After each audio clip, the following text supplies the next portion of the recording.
Oke, selamat malam teman-teman.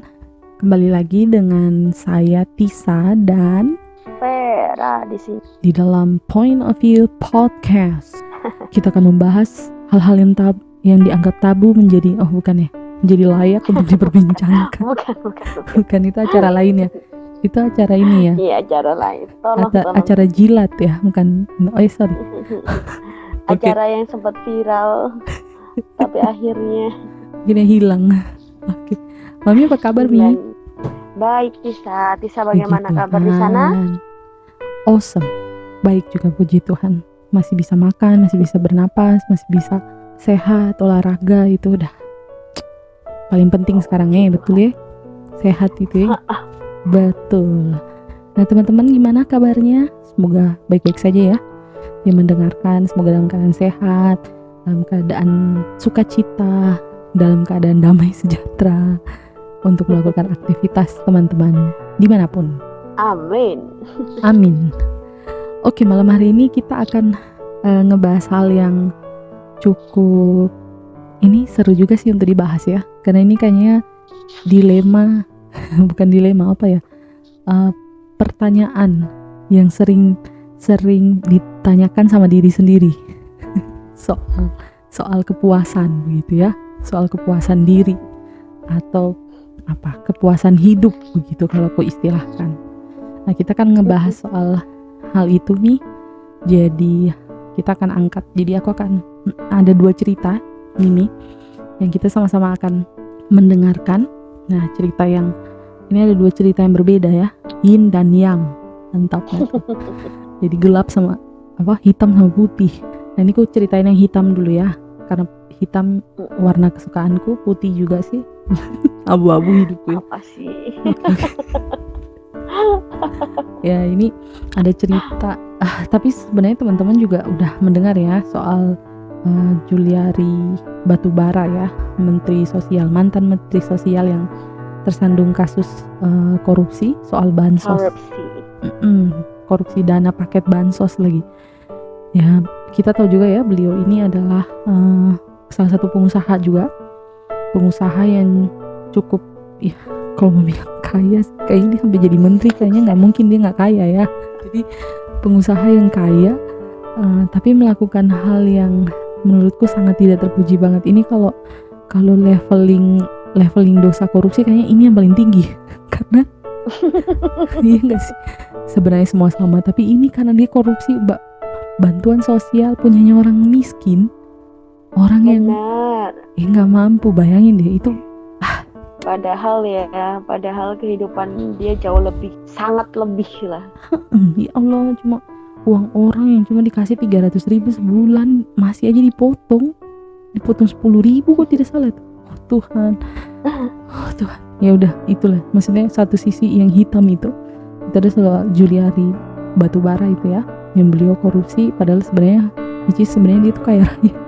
Dia nggak perlu korupsi juga, dia udah hidupnya udah enak gitu loh. Ya itu ceritanya Juliari. Nah, kemudian ada satu lagi cerita, ini istilahnya versi putihnya.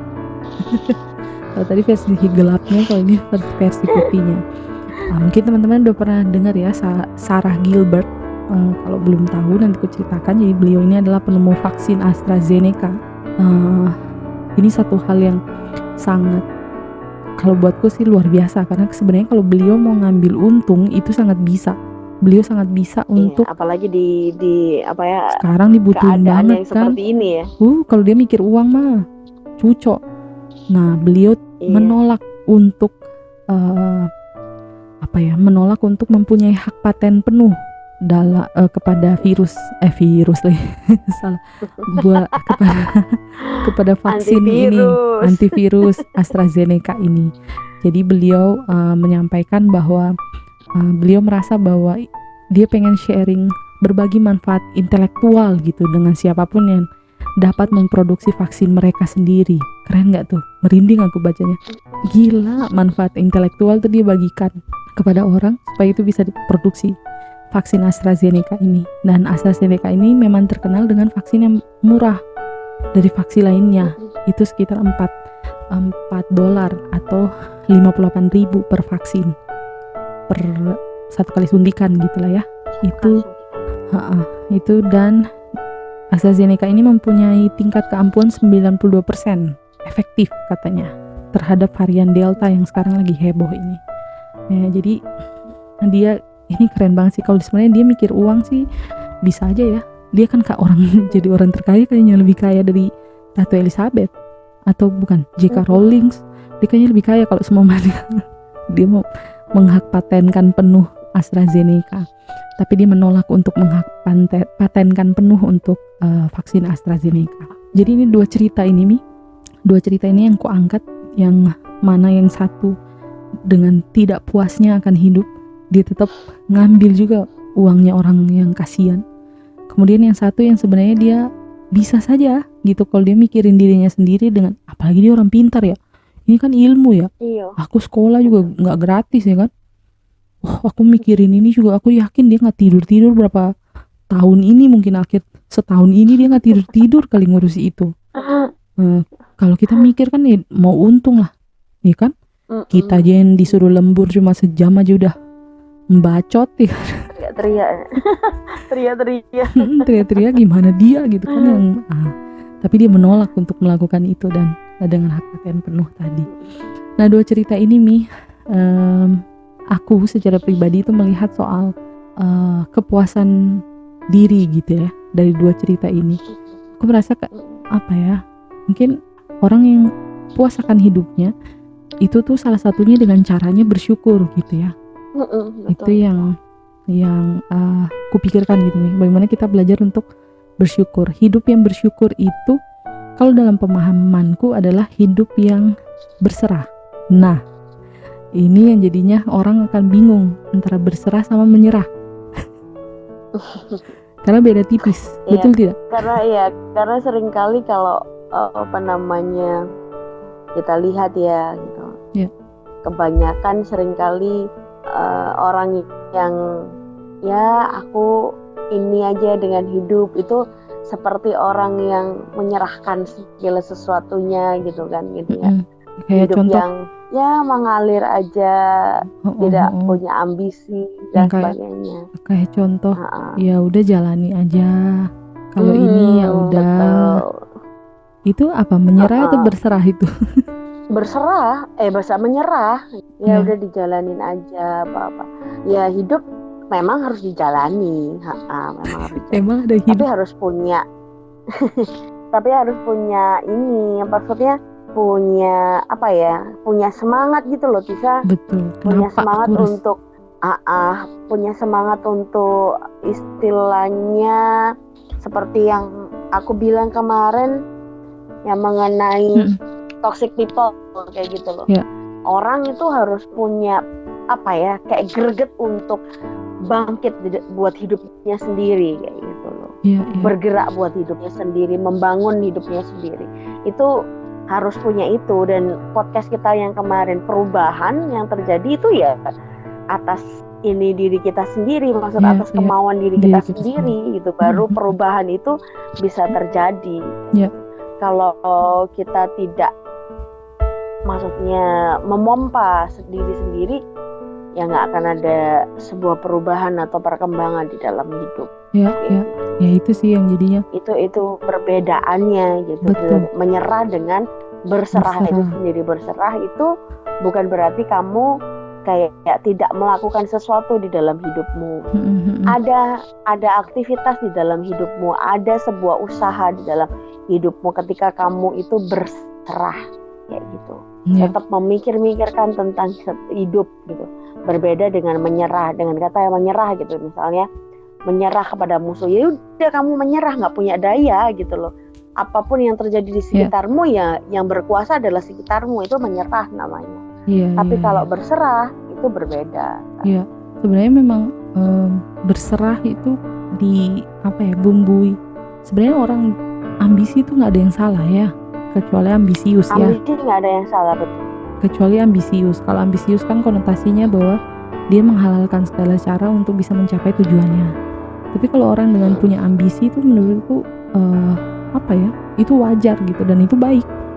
Tidak salah gitu. Bagaimana kita iya benar kita berserah atau kita bersyukur dengan apa yang kita punya, tapi kita punya pemikiran bahwa hidup kita nih ada tujuannya gitu. Jadi kita tahu bahwa oke, saya sampai di step ini, oke, saya harus kayaknya kalau dengan step ini saya cuma mungkin bisa memberkati orang segelintir aja, berarti saya harus mungkin punya step, berarti aku harus mungkin naik satu langkah lagi. Dengan cara apa? Kita memplanningkan. Memang ya, dengan kita planningkan sebagai manusia kan kita cuma bisa memplanningkan, tapi Tuhan yang menentukan. Tapi at least setidaknya kau punya hal yang bisa kau doakan gitu loh. Bukan cuma jadinya doanya cuma ini ya, Tuhan terima kasih untuk hari ini, besok aku akan menjalani hari yang sama, kuatkan aku gitu kan. Itu karena it matters gitu nih untuk orang hidup ya. Bagaimana kalau dia sudah tidak punya lagi semangat hidup gitu. Ya kan? Iya benar. Iya. Kalau aku mikirnya lebih yang kalau kita bicara tentang tadi ya menyerah, kalau kita bilang tentang menyerah ini kan kalau kita ibaratkan di dalam masa perang gitu ya. Ayo kamu mau nyerah kayak gitu. Ya menyerah, lu bisa apa sih dalam hidup? Lu menyerah gitu loh. Segala sesuatu yang terjadi di sekitarmu, yang berkuasa itu sekitarmu gitu loh. Emang mau hidup yang maksudnya kayak berada di dalam keadaan lemah gitu loh, lemah terus kayak gitu, enggak gitu loh. Bukan seperti itu harusnya hidup. Hidup itu harus berserah. Berserah itu masih ada sebuah kekuatan di dalam hidup kamu untuk kamu bangkit di dalam hidup kamu. Sebenarnya poinnya berserah itu justru ada banyak kekuatan di situ, bisa. Tapi orang anggapnya kayak menyerah ya. Iya, sering kali orang kalau mau berbicara mengenai berserah itu ya udah berserah aja, kayak apa namanya, you not doing something gitu loh, ngerti nggak, di dalam hidupmu.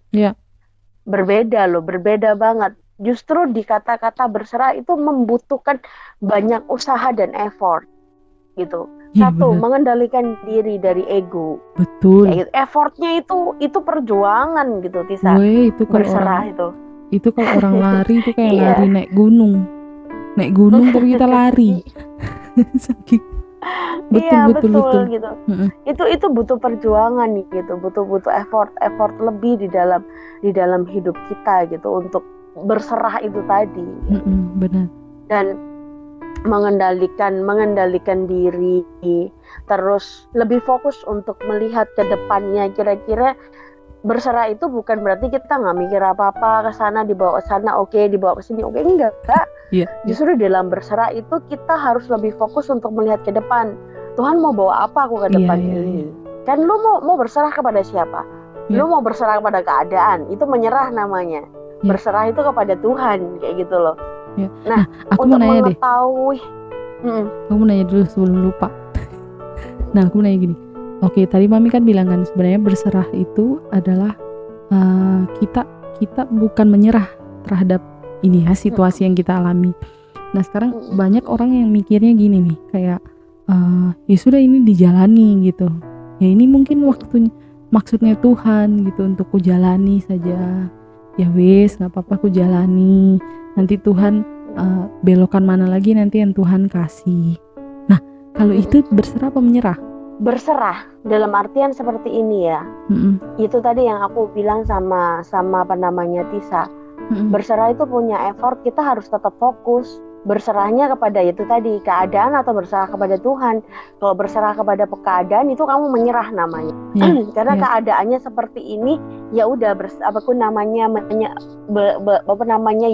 wes gitu. Apa namanya, ikuti dalam artian ikuti seperti apa? Kita ini seperti kayak seorang prajurit yang memikirkan taktik gitu loh. Iya. Tapi berserah kalau itu seperti itu. Nah, seumpama orang itu tuh sebenarnya dia sebenarnya punya hal yang dia pikirkan gitu ya. Jadi dia mungkin ada situasi dalam kondisi hidupnya itu ada sedikit kayak senggolan gitu lah. Senggolan terus akhirnya dia contoh. Ya kayak gitulah tadi ya. Kayak contoh kita kita kerja di A, anggaplah kerja lah gitu ya. Orang kan kadang kalau orang pindah-pindah kerja kan dianggap kayak kurang bersyukur kan, iya kan? Karena kenapa kau harus pindah gitu? Kau kan harus bisa aja di situ dulu. Ya bekerja, kau kan intinya kerja cuma nyari uang. Sudah titik, tidak pakai koma ya kan? Nah, kalau Jadi konteks kalau kita kalau konteks berbicara kayak gitu mengenai gimana? itu tadi pekerjaan tadi kan, kayak ya bekerja kan ya kan cari uang, iya. Tujuan bekerja dulu yang perlu kita perbaiki gitu, Tisa. Iya. Kalau memang tujuan kamu bekerja adalah hanya untuk mencari uang, ya udah go ahead tuh dengan pemikiran yang seperti itu gitu loh. Tapi berbeda lagi kalau seseorang, bagi aku sih, ketika aku bekerja, aku nggak mau hanya sekedar mencari uang, Tisa. Karena ketika aku tidak puas dengan penghasilanku, maka ya itu lagi, aku akan pergi dan meninggalkannya. Iya. Itu bagi aku. Jadi kecuali ini ya, kayak kita punya reason gitu kenapa kita bekerja di apapun yang kita kerjakan gitu ya. Betul. Ketika mungkin, jadi sebenarnya harusnya ketika kita pindah, dalam tanda kutip pindah kerjaan atau apalah ya, atau ngambil langkah itu harusnya tidak memikirkan lebihnya uang gaji gitu ya. Iya nggak sih? Ya nggak usah munafik untuk tentang hal itu ya. Nama juga manusia harus memenuhi sebuah kebutuhan. Tetapi bukan satu-satunya hal itu yang menggerakkan kita untuk pindah dari pekerjaan kita gitu loh. Gitu. Kalau memang ada yang lebih baik dalam arti tentang salary, dan ada hal yang memang kita sendiri punya passion untuk mengerjakan hal itu, why not? Kayak itu dengan hal itu. Oke. Itu dari kerjaan nih. Gimana kalau dalam kehidupan sehari-hari? Contohnya seperti apa maksudnya? Ya kalau contoh kan orang, kita kok kayak ini mirip-mirip juga ya, kayak kita contoh berteman gitu ya, atau berkomunitas gitu kan. Ada kan orang kayak contoh di komunitas A ya. Jadi komunitas A dia ikut lah, pokoknya intinya ikut. Terus dia akhirnya clash nih sama orang dalam komunitasnya. Padahal sebenarnya dulu pas awalnya tuh dia berpikir bahwa dia ikut komunitas ini ada reasonnya gitu, tapi clash sama orang di dalam dalam komunitasnya. Nah, kemudian akhirnya dia keluar gitu. Itu menyerah apa berserah? Itu beda tipis. Beda konteks sebenarnya. Konteks dalam artian kalau itu mengenai daya tahan juang ya, bisa. Apakah dia tidak bisa masuk soal kepuasan hidup juga, Mi? Tentang kepuasan nggak bisa. Masih bagi aku sih bukan itu, tapi lebih ke daya juang manusia itu sendiri ketika menghadapi sebuah crash dengan sesuatu, kayak media cepat putus gitu loh, cepat putus harapan ya gitu. Jadi itu berbicara mengenai daya juang sih. Bukan tentang kepuasan. Berserah ya. Kalau kita mau bicara tentang menyerah dan berserah, menyerahnya itu bukan menyerah dalam artian menyerah berserah, tapi menyerah mengenai daya juang. Iya. Aku menanyakan yang tadi kan Mami bilang soal daya juang ya. Ini tentang yang berserah. Berserahnya kita ini dalam proses yang kita alami ya, maksudnya kita lalui gitu ya. Berserah berarti itu kalau kita konotasikan, intinya adalah kita punya tujuan gitu kan, punya reason kan, dan kita punya reason. Maksudnya kita kayak punya spirit untuk mengerjakan reason itu artinya berserah. Oke. Jadi maksudnya itu berserah itu gini. Kembali lagi, kamu itu berserahnya kepada siapa? Kepada keadaan atau kepada Tuhan? Keadaan seringkali membuat kita itu ego dengan kepentingan kita, gitu. Sehingga pada saat kita berbenturan dengan sesuatu, akhirnya kita menyerah. Karena apa? Karena yang kita pertahankan adalah ego. Nah, di sini yang berbeda. Benturannya mungkin sama dengan ego ya, Tisa. Tapi kalau berserah, itu kita melihat apa sih maunya maksudnya Tuhan. maunya dan kehendaknya dia, ya kehendak Tuhan itu di dalam hidupku. Jadi kayak menekan ego kita. Jadi bukan apa maksudnya kayak apa ya, kayak menyerah, ya semua terserah kamu, itu kayak dibuang semua. Beda, maksudnya bentuk penerimaan hatinya itu berbeda. Berserah itu berbicara mengenai menundukkan diri dengan ego itu untuk Otoritas melihat Tuhan. sesuatu yang gitu. Hal yang besar gitu yang sedang. Hal yang lebih besar yang sebenarnya itu apa namanya harus mengatur diri kita, ya gitu. Nah, Gitu. itu hal penting ya yang harus kita punya sebagai manusia ya. Jadi Betul. aku jadi mikir juga ya, berarti kalau kita menyerah itu kita lebih mengandalkan diri kita gitu ya. Ya sudah jalani. Kalau menyerah itu lebih ke kayak orang ngambek bisa. Tapi lebih bahasanya lebih halus menyerah itu. Ya wes lah, terserah kamu apalah, wes ya wes. Sudah kayak marah gitu. Gitu loh, kayak gitu loh. Iya, paham. Lu mau bawa aku kemana sih? Wes lah, sudah terserah. Jadi kayak contoh membawa sini ngapain? Kayak gitu. Ngapain juga aku doa gitu, toh juga nanti kamu pilihannya nanti kamu. Iya benar-benar. Iya, itu yang mungkin apa ya, kita jadinya hal tentang berserah dan menyerah ini kita bisa membedakan begitu. Jadi kita bisa belajar gitu teman-teman, bahwa berserah itu adalah bentuk dari kita, bentuk dari rasa bersyukur kita ya dengan apa yang kita alami. Kemudian menyerah itu tadi yang tadi Mami sampaikan itu ya, bahwa kita lebih kayak ya wis lah sakarpe gitu, ngapain juga, aku nggak terlalu peduli, toh juga kalau aku ngelakuin ini juga sama aja, nanti kau yang nentuin gitu kan. Ya ngapain juga aku harus berdoa, atau ngapain juga aku harus berusaha untuk ya itu maksudnya lebih ekstrimnya ya, lebih ekstrimnya apa namanya apa ya, penerimaannya seperti itu. Ekstrim penerimaan. Ya, ini menarik sih Mi, menarik untuk kita bahas ya mengenai rasa berserah dan menyerah ini. Surrender and give up. Nah, ini sih kalau bahasa Inggris kan rada ini kalau beda bahasa ya. Inggrisnya ini kelihatan beda banget. Beda. Gitu. Tapi kalau ini kan menyerah dan berserah. Jadi rada bagus bahasa Indonesianya kali ini bagus. Lebih bagus penekanannya ya. Nah, kita berarti dengan yang tadi kita sudah sampaikan, kita bisa ini ya, identifikasi diri kita sebenarnya ya.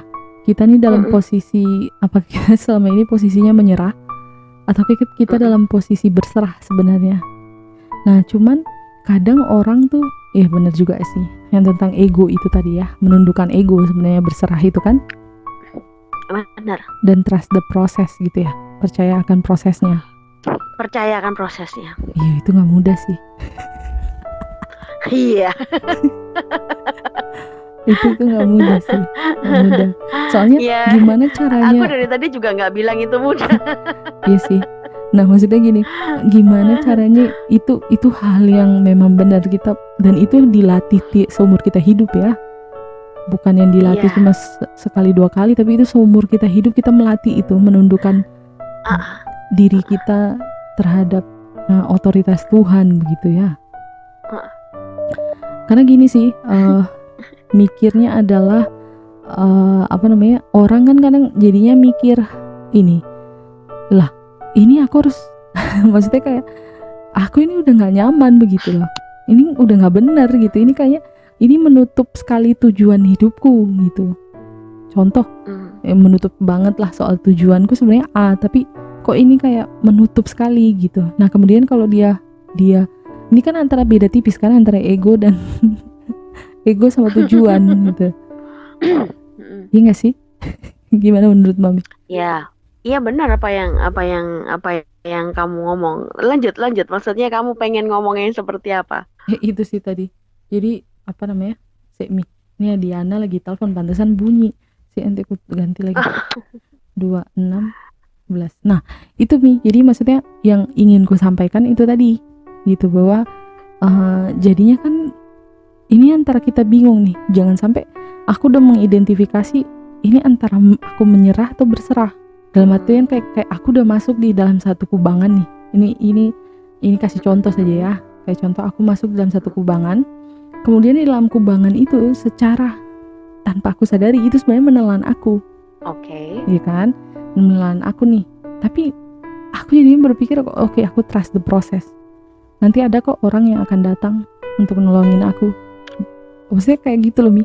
Atau adalah momen nanti yang nanti akan bisa menolong, bisa untuk membuat aku keluar dari kubangan ini. Jadi intinya itu adalah kita trust the process gitu, percaya bahwa akan ada nih. Atau kita yang kan Tuhan kasih kita hikmat kan. Orang kalau berpikir kan Tuhan kan kasih kita ini ya, pengetahuan atau pikiran untuk kita berpikir. Nah masa kita sudah dalam kubangan kita nggak bisa berpikir. Maksudnya kayak gitu loh, Mi. Jadi trust the process-nya tuh bagaimana maksudnya? Gitu maksudnya. Bingung gak tuh? Iya, itu kalau dijelasin kayak kita mau bilang kayak secara kata-kata ya, secara kata-kata mungkin akan podo ae kayak gitu kan, sama aja kayak gitu. Kamu akan bisa melihat apa yang dimaksudkan dan apa yang menjadi proses Tuhan itu ketika kamu itu benar-benar cari dan melekat kepada Dia. Itu aja sih. Itu kuncinya aja. Nah, jadi itu teman-teman kuncinya. Iya, you will find it. Kamu akan menemukan sendiri. Kalau aku secara ini ya, kalau aku ngomongnya kayak gini, mana buktinya? Ngerti nggak ya? Ngerti ya? Yang aku maksud. Kalau Mami sendiri buktinya ada di dalam. Ya buktinya ada di dalam hidupku kayak gitu loh, ngerti nggak? Dan aku untuk mengetahui gimana berserah dan menyerah itu juga ya ada di dalam proses hidupku, kayak gitu. Ada kalanya memang berserah dan menyerah itu seperti tadi yang Tisa bilang, gambarannya tipis banget sehingga aku nggak paham aku lagi menyerah atau aku berserah kepada Dia, kayak gitu. Tapi ada kalanya ya, we will know that gitu. Kita akan tahu itu di dalam proses kita. Di dalam proses kita kalau kita benar-benar kayak stay fokus sama Tuhan gitu loh. Itu. Kita stay fokusnya itu dengan berdoa gitu ya, Mi. Nanya. Iya, dalam hal apapun sih, Tisa. Dalam artian itu berbicara mengenai hubungan tidak hanya berbicara mengenai sebuah doa. Tapi apa tuh, Mi? Tapi kembali lagi kepada bagaimana kita mempercayakan hidup kita kepada Tuhan. Itu namanya hubungan. Soalnya kan kita manusia tuh kan kalau bisa instan gitu tuh. Jangan benar kita kan paham ya bahwa kita menyerahkan hidup kita kepada Tuhan. Itu kan salah satu bentuk bersyukur ya, Mi. Ya, kita menyerahkan. Nah, kita menyerahkan hidup kita pada Tuhan, tapi kok hidup kita susah terus gitu, maksudnya dia gitu.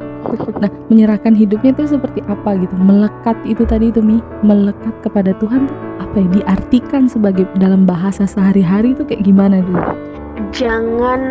Jangan berharap ketika kita itu percayakan hidup kita sama Tuhan, hidup kita nggak akan terpengaruh dengan keadaan susah. Itu. Jadi orang percaya itu bagaimanapun keadaan, sesusah apapun keadaan yang ada, kalau kamu berbicara kamu percaya sama Dia, ya kamu akan percaya. Maksudnya betul. Kayak gitu. Itu kayak jadi istilahnya kalau kita dalam keadaan gini lah ya, kita lagi berpetualang lah kiranya gitu ya kan. Terus kita ini tersesat gitu ya. Dua orang ini tersesat gitu. Satu ini orangnya very pengalaman dengan tempat itu. Tempat yang dimana kita tersesat itu. Dia tahu, cuma keadaannya waktu itu badai dan lain sebagainya di dalam itu seperti kayak tantangan di dalam hidup kita ya, kayak gitu, tentang up and down-nya dalam hidup itu dirupakan kayak badai, terus ada sungai yang harus kita lewati. Apakah itu akan nggak akan ada ketika ada orang yang tahu dan berpengalaman di dalam situasi itu. Pasti ada. Kira-kira akan hilang nggak Enggak. situasi itu? Nggak Enggak. hilang kan? Tapi yang ada adalah orang itu jauh lebih berpengalaman sehingga bisa membawa kamu keluar dari permasalahan itu. Begitu, Tisa. Secara singkatnya aku jelaskan seperti itu. Jadi luar biasa. Ya. if you trust God, ketika kamu percaya sama Tuhan, keadaan yang ada di sekitarmu mungkin nggak akan pergi dengan sendirinya, bless tiba-tiba hilang karena ada Tuhan seperti menyingkir gitu. Enggak gitu. Tetapi Tuhan yang akan membuat kamu kuat untuk melewati itu. Luar biasa ini. Karena Dia yang punya apapun gitu ya. Jadi sebenarnya punya segalanya. Kita menaruh hidup kita di orang yang tepat gitu loh. Kita orang yang tadi mempercayakan hidup kita pada orang yang berpengalaman itu tadi. Gitu. Jadi apa yang harus kau khawatirkan? Mungkin dalam masa kesulitanmu kau ngerasa nggak kuat, nggak apa begitu, itu wajar sih, namanya manusia toh. Ya itu wajar. Ya maksudnya kita nggak akan melarang. Kenapa kamu harus khawatir? Ya kekhawatiran bagi aku ya di dalam rasa khawatir ya, bukan kekhawatiran gitu. Rasa khawatir itu memang maksudnya segala sesuatu perasaan, entah itu khawatir, sedih, marah dan lain sebagainya. Mengapa itu ada di dalam hidup kita? Kenapa kok sesuatu yang dalam tanda kutip itu akan membawa sesuatu yang jelek di dalam hidup kita? Kenapa Tuhan kasih dalam hidup kita? Itu sebenarnya untuk menjaga diri kita sendiri, ngerti nggak? Jadi segala hal yang ada di dalam hidup kita sebenarnya baik dan buruk di dalam kacamata manusia itu sebenarnya baik ketika kita menempatkan pada tempat-tempat yang benar. Ketika kita marah kepada anak kita misalnya gitu ya, anak atau kakak atau orang tua atau siapapun, kenapa kita marah itu sama orang tua? Karena ada sesuatu yang salah. Itu kayak Tuhan kasih buat kita sebagai sebuah emosi untuk mengetahui sesuatu yang ada yang tidak benar di sini, kayak gitu loh, ngerti nggak? Makanya ada sebuah kemarahan. Itu jadi segala yang Tuhan kasih itu baik kok di dalam hidup kita. Cuma manusia ini tugasnya adalah menempatkan itu pada tempat-tempat dan porsi yang tepat, kayak gitu. Kalau itu di tempat dan porsi yang tidak tepat, ya maksudnya porsinya kayak marah kebanyakan, akhirnya jadi sesuatu yang nggak baik. Itu lagi kembali lagi yang tentang kasus korupsi itu tadi, mengenai sebuah kepuasan itu tadi. Manusia itu diizinkan untuk merasa tidak puas diri, dalam artian kayak punya ambisi, tapi ketika ambisi itu terlalu berlebihan menjadi ambisius, itu kan lebih kan sudah kan, itu menjadi sesuatu yang nggak baik dan nggak benar sudah, kayak gitu. Jadi segala sesuatu yang berlebihan itu nggak baik. Intinya seperti itu. Benar. Gitu. Makanya diperlukan berpuas dirilah gitu. Wow. Begitu. Insightful sekali malam hari ini kita diskusinya. Ini kalau teman-teman mendengar ya, maksudnya dari awal sampai di detik ini, itu aku sendiri aja ngerasa insightful diskusi ini. Jadi semoga hal ini bisa kita refleksikan dalam hidup kita gitu ya teman-teman. Kami sebenarnya bahkan kami sendiri pun juga ikut berefleksi sebenarnya dalam proses diskusi ini. Karena kita biasanya berbicara itu kan pedang bermata dua, itu juga buat kita juga gitu yang menyatakan. Jadi teman-teman mari kita sama-sama. Kita juga lagi berproses dengan hal itu. Bukan karena kita udah selesai ya. Bisa bilang lagi perjuangan ini sumber hidup. Perjuangan ini, pembicaraan ini bukan cuma sampai di sini gitu loh perjuangannya, sampai akhir hidup kita. Gitu, kita tetap belajar. ALM menjadi gelar kita. Betul. Jadi ALM titik. Jadi makanya teman-teman kita sama-sama. Sebenarnya ini banyak sekali kan orang kan selalu ngerasa manusia, tadi Imam bilang ya, manusia diizinkan untuk punya rasa ketidakpuasan itu tadi. Jadi pengen ambisi gitu ya, pengen lebih baik. Itu hal yang wajar kalau ditempatkan di posisi yang tepat gitu. Nah itu sama juga, itu juga yang harus kita sama-sama berefleksikan tentang hal tadi ya. Kita tuh puas dengan apa gitu. Kita harusnya tuh puas dengan rasa bergantung kita kepada Tuhan gitu dalam situasi apa, karena itu yang teman-teman nanti akan merasakan bahwa dalam keadaan sulit sekalipun itu tuh entah ada sukacita yang aneh yang orang kayaknya kalau dalam fase hidup yang sulit itu yang sedang kita alami itu kayaknya nggak kuat deh gitu. Nah itu yang sama-sama yuk kita refleksikan, kita lihat kembali dalam hidup kita. Apakah kita sudah menjadi orang yang berserah, ataukah kita menjadi orang yang sebenarnya secara tidak kita sadari bahwa kita tuh menyerah sebenarnya dengan kehidupan kita. Kemudian ya flat aja begitu, tanpa ada hal yang bikin kita eager atau semangat atau punya excitement dalam hidup gitu ya. Oke. Ada yang mau ditambahin nih untuk terakhir? Cukup itu aja. Sudah cukup ya. Dan tadi Mami udah insightfulnya udah full to the max untuk ngebahas hari ini. Ya, semoga teman-teman bisa ini ya, terberkati dengan apa yang kita bicarakan hari ini. Tetap semangat teman-teman. Bisa menjadi berkat. Betul. Semangat dalam menjalani hidup ini. Namanya hidup kita. Ya, tetap semangat. Betul. Namanya hidup tuh kita full of surprises. Iya kan? Satu kali ini ada lagi kejutan lainnya, kagetin lagi gitu. Jadi yang belum lagi kalau kejutannya bertubi-tubi Tisa. Tambah. Bukan berarti istilahnya itu tadi sih, satu yang perlu kita ingat sama-sama, ketika kita mempercayakan hidup kita pada Dia, Allah kita ya gitu, itu bukan berarti segala sesuatunya tersingkir gitu ya. Kita akan hidup dengan nyaman dan lain sebagainya, enggak. Tetapi ada surprise tersendiri ketika kita kayak hidup kita bergantung kepada Dia kayak gitu. Sukacita bukan berarti saat kita menderita kita sukacita, enggak, ada sebuah ketenangan saat kita menjalani proses aneh. Itu dengan aneh muncul dalam hidup kita. Ya itu jadi kita sama-sama ini jadi kayak ada salah satu lagu Casting Crown, itu lagu ini sih, teman-teman bisa dengar juga sih, lagu tentang you already there gitu. Jadi Tuhan tuh udah sampai di titik akhir hidup kita tuh, beliau udah sampai gitu loh. Jadi dia tuh tahu. Kayak tadi Mami bilang tentang orang yang berpengalaman. Jadi tetaplah percaya bahwa apapun yang terjadi dalam kehidupan kita, itu semua ada hal yang sebenarnya Tuhan sedang proses. Itu. Terima kasih banyak teman-teman sudah mendengarkan. Semoga dalam keadaan sehat terus ya. Kita ketemu lagi nanti di minggu depan. Surabaya sudah kuning loh Tisa. Alhamdulillah, puji Tuhan. Akhirnya ya udah bisa ke mall, udah bisa nongkrong. Tapi jangan nanti sama kayak Holy Wings ya, anak-anak muda. Sorry, kita tidak membahas itu. Jangan menyebutnya.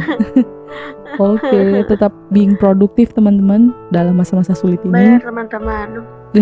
Semoga ya semakin terberkati lah dengan hidup yang ya percayalah bahwa ini akan segera berakhir.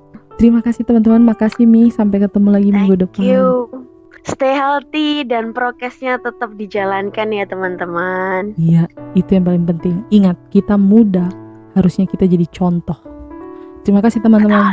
Selamat malam. Bye. Tuhan berkati. Selamat malam. Bye-bye. Tuhan berkati.